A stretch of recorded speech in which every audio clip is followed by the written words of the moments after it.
আসসালামু আলাইকুম সুপ্রিয় দর্শক শ্রোতাবিন্দু, সবাইকে স্বাগতম এমআরওয়ান ইন্ডিয়ান ব্লকের পক্ষ থেকে। দেশ ও দেশের বাইরে যারা আছেন সবাইকে স্বাগতম। প্রিয় দর্শক শ্রোতা, আজকে যে সম্পর্কে কথা বলবো, এর আগেও কিন্তু আমি আপনাদেরকে কলা আর বেগুন এক জমিতে দুইটা চাষ কিভাবে করে সেটা সম্পর্কে কিন্তু আমি আজকে আগের দিনকে আপনাদেরকে বলছিলাম। তো প্রিয় দর্শক শ্রোতা, এখানে দেখতে পাচ্ছেন এই সেই যশোর জেলার বিখ্যাত যে কলাটা, সেটা হচ্ছে চাপা কলা বাগান। তো এটা কিন্তু আমার বাগান। তো এর ভিতরে আমি যে দুই রকম চাষ করেছি সেটা হচ্ছে বেগুন আর হচ্ছে এর ভিতরে ঝাল আছে, বেগুন আছে আর কলা আছে। তো প্রিয় দর্শক শ্রোতা, এখন দেখতে পাচ্ছেন কিন্তু আমার যে চাপা কলা বাগানটা, সেই চাপা কলা বাগানটা কিন্তু মোটামুটি ছোট আছে। তো এর ভিতরে আমি যে বেগুন গাছগুলো লাগাইছি, এখানে দেখতে পাচ্ছেন প্রতিটা গাছে প্রায় ফুল চলে এসছে। যদি সব গাছ দেখানো হয়, এখানে কিন্তু অনেক বড় বড় গাছ হয়ে গেছে বেগুন গাছ চারি সাইডে। মোটামুটি এখন কিন্তু বেগুন গাছে পুরোপুরি ভাবে ফুল চলে এসেছে। তো ফুল চলে আসার পরে কিন্তু বেগুন গাছের যে ট্রিটমেন্ট গুলো করতে হয়, কি কি কীটনাশক ব্যবহার করতে হয়, কোন তেল ব্যবহার করলে যে পোকার বেগুন গাছের যে বেগুনটা হয়, ছিদ্র করা যে পোকাগুলো আছে সেইগুলো কিভাবে আপনারা দমন করবেন সেটা সম্পর্কেও আজকে আপনাদেরকে কথা বলবো। তার আগে প্রিয় দর্শক শ্রোতা, আমি আজকে আপনাদেরকে দেখাতে চাই যে এই কলা গাছ কি কি স্প্রে করবেন। কলা গাছের দেখা যাচ্ছে 15 দিন বা 20 দিন পর পর দুইটা প্রথম স্টেপে চারা অবস্থায় যে তেলগুলো ব্যবহার করতে হবে, সে দুইটা তেল আমার হাতে রয়েছে। তো এর আগেও কিন্তু আমি আপনাদেরকে এই ছোট ছোট একটু একটু গাছ থাকতে কিন্তু আমি ভিডিও করছিলাম।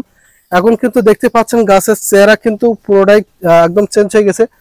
তো এখানে কিন্তু 150 মতন গাছ আছে টোটাল কলা গাছ, আর এখানে বেগুন গাছ আছে 120 থেকে 30টা এই বেগুন গাছ আছে। তো এই বেগুন গাছ হচ্ছে প্রতিটা কলা গাছের মাঝখান দিয়ে দুইটা করে বেগুন গাছ, আর মাঝখান দিয়ে চলে গেছে একটা করে ঝাল গাছ, অল্প কিছু সংখ্যক এই ঝাল গাছ আছে।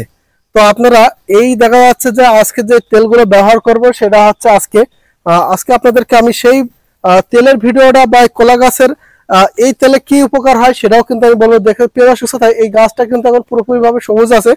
এর আগেও যে তেলটা দিছিলাম, এই দুইটা তেল হচ্ছে কলা গাছের নিচে যে সাদা মাকড় লাগে, সে মাকড়ের জন্য কিন্তু সব থেকে গুরুত্বপূর্ণ। এই যে পাতাগুলো খেয়ে ফেলায় হালকা হালকা করে, তারপরে গাছের সবুজতা উজ্জ্বলতা বাড়তি বা গাছের জোর হতে একটু যেগুলো কাজ করে বা গাছ বাড়তে সুবিধা করে, সেই দুইটা তেল আজকে আমরা কলা গাছে ব্যবহার করব।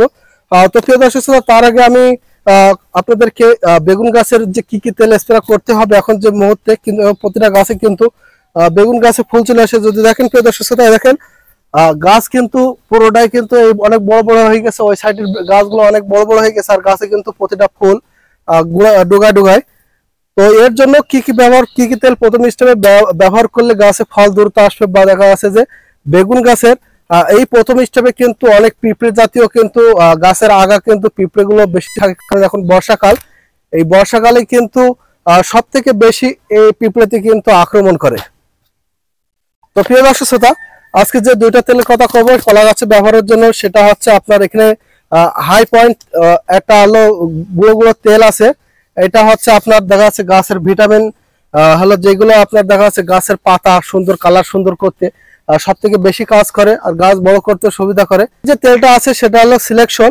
এই সিলেকশন তেলটা কি জন্য ব্যবহার করতে হবে? সিলেকশন তেলটা হচ্ছে এই গাছের যে সাদা মাকড়, বিভিন্ন ধরনের গাছের মাকড়ে কিন্তু আক্রমণ করে, সেই সময় কিন্তু আক্রমণ করলে গাছ সবকে হয়ে যায় বা গাছ বাড়তি কিন্তু সুবিধা হয় না।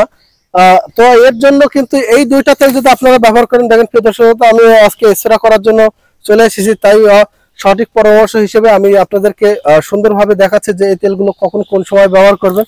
আর বেগুন গাছের যে তেলটা আপনারা ব্যবহার করবেন প্রথম স্টেপে, যখন বেগুন গাছে বেগুন হবে, দেখা যায় অনেক সংখ্যক আপনার হচ্ছে পিঁপড়ে বা দেখা যাচ্ছে যে আপনার বেগুন হওয়ার পরে কিন্তু পোকা আক্রমণ করে ছিদ্র করে ফুটো করে ফেলায়।